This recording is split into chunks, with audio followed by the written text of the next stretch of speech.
यमुना नदी जो कभी जीवनदायिनी थी, आज कौशाम्बी के लिए काल बनकर उमड़ी है। मूसलाधार बारिश और बाढ़ के पानी ने चायल तहसील के गांव को टापुओं में बदल दिया। खेतों में खड़ी फसलें लहरों में बह गईं और किसानों की मेहनत के साथ साथ उनकी उम्मीदें भी डूब गईं।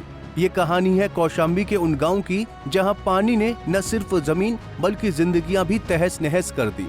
कौशाम्बी के चायल तहसील के नेवादा विकासखंड में बाढ़ ने कहर बरपाया है। पिपरहट्टा, मल्हीपुर, केवट का पुरवा, वेनपुर, डेरा, चकपिनहा, कठैया और देवा जैसे आधा दर्जन से अधिक गांव पूरी तरह पानी में डूब गए हैं। लोग नाव के सहारे यात्रा कर रहे हैं, जिधर देखो नाव ही नाव।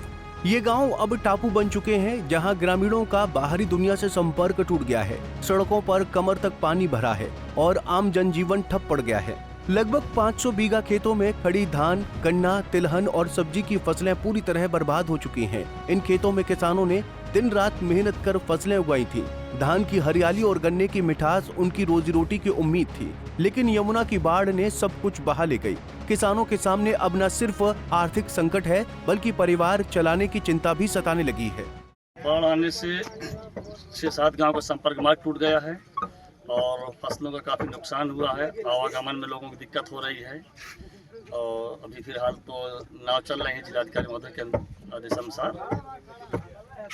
फसलों का काफ़ी नुकसान हो गया लोगों को। जानवरों के लिए या लोगों के लिए क्या सुविधा दे के गए हैं, क्या बताएं उनके लिए क्या सुविधा है? सुविधा दी है उन्होंने, कोटेदार से भी कहा है और ग्राम प्रधान को भी कहा है एसडीएम साहब ने कि जो राहत सामग्री हो आप अपने तरफ से करते रहिए। तो हम लोग यहाँ मौके पे इस समय हैं।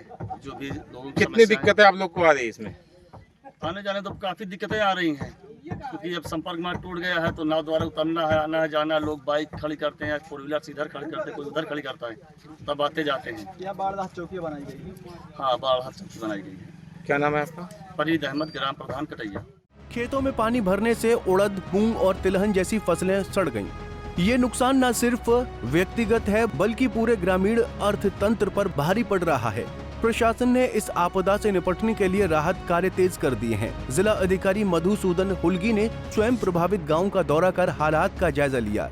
राजस्व विभाग, स्वास्थ्य विभाग और आपदा राहत टीमें मौके पर तैनात हैं। प्रशासन की ओर से लगातार निगरानी की जा रही है और प्रभावित परिवारों को सहायता पहुंचाने का प्रयास जारी है। लेकिन ग्रामीणों की मांग साफ है, उन्हें तत्काल मुआवजा और पुनर्वास चाहिए। यमुना झील का बैक वाटर्स जो था वो सारे किसानों के खेत में आ जाता था और लगभग 92 हेक्टेयर ज़मीन था जो किसान खेती नहीं कर पाता था।